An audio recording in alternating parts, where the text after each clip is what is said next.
नमस्कार, आप news foundation देख रहे हैं, मैं हूं आपके साथ वंदना। राजनीति के माहिर खिलाड़ी केंद्रीय गृह मंत्री अमित शाह आज लखीसराय में जनसभा को संबोधित करने वाले हैं। बता दें कि अमित शाह का मास्टर प्लानिंग क्या है। प्लानिंग उनका यह है कि नीतीश कुमार हो या फिर ललन सिंह हो, टारगेट पर हैं। 40 लोकसभा सीट पर अमित शाह का नीरज कुमार। कैसे देख रहे हैं मास्टर प्लानिंग नीतीश कुमार के खिलाफ अमित शाह का है?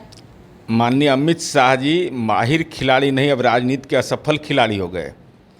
माहिर खिलाड़ी रहते तो हनुमान जी का गदा कैसे लगता? कर्नाटका में कैसे हार गए, हिमाचल में कैसे हार गए, और बिहार तो प्रयोग स्थली उनका पहले भी रहा है।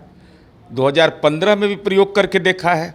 और वही अमित शाह जी के नेता आदरणीय नरेंद्र मोदी जी मुंगेर में 2015 में बड़ी सार्वजनिक सभा किए थे, और यह कहा था, उस सभा का वीडियो निकाल के देख लीजिए कि इतनी बड़ी सार्वजनिक सभा मैंने नहीं देखा। और नतीजा क्या निकला? अरे भाई, और माननीय ललन सिंह का वो संसदीय क्षेत्र है, तो ललन बाबू के नाम से तो खैर परेशानी उनकी है, वो वाजिब है, वह वाजिब होना भी चाहिए। वो जनता दल के राष्ट्रीय अध्यक्ष हैं, तो हिसुआ जाते हैं तब ललन बाबू का नाम लेते हैं, वहाँ जाते हैं पूर्णिया जाते हैं तब ललन बाबू का नाम लेते हैं। लेकिन आज एकादशी है, आज जा रहे हैं, वो अशोक धाम है, बढ़ैया महारानी का स्थान है।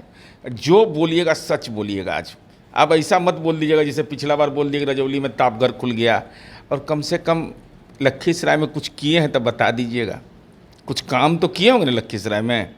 लखीसराय में जो काम किए होंगे कम से कम उसकी घोषणा। और वह स्वामी सहजानंद सरस्वती और पंडित कार्यानंद शर्मा का किसान आंदोलन का प्रक्षेत्र रहा है। कपिल देव सिंह जैसे समाजवादी का वह कार्यक्षेत्र कर्मभूमि रहा है।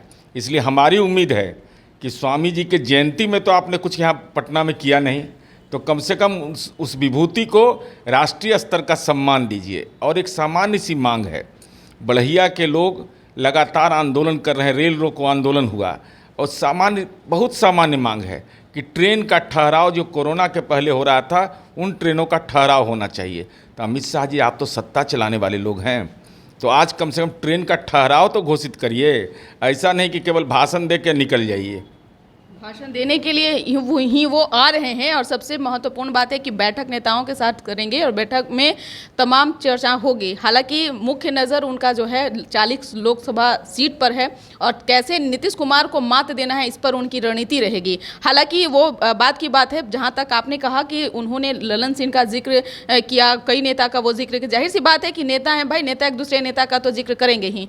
नीतीश कुमार अब इस बेचैनी को कैसे देखते हैं? नीतीश कुमार जी की बेचैनी कहाँ है? 15 पार्टियों की जब बैठक हुई उसके बाद ये कार्यक्रम तय हुआ।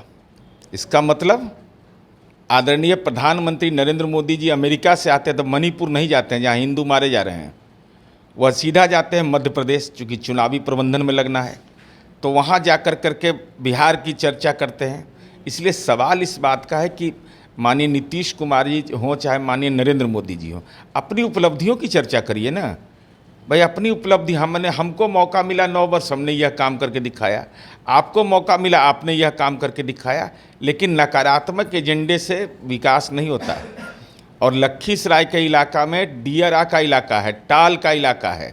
जरा बताइएगा ना कि वहाँ के सड़क बनाने में, बिजली पहुँचाने में अंशदान किए हैं कि नहीं, जल प्रबंधन के लिए कुछ किया कि नहीं। वहाँ टाल का इलाका है, पूरे देश को वह दलहन खिलाने की क्षमता रखता है। और आदरणीय प्रधानमंत्री नरेंद्र मोदी जी जब मोकामा की सार्वजनिक सभा में गए, ठीक उसी दिन डॉक्टर श्री कृष्ण सिंह जो बिहार के प्रथम मुख्यमंत्री थे, उन्होंने जो भारत बैगन कंपनी बनाई थी उसमें ताला लगवा दिया। उसी दिन ताला लग गया, परमानेंट लॉक हो गया, और टाल योजना के लिए 1 रुपये नहीं दिया। तो कम से कम स्वामी जी का सम्मान तो करिए।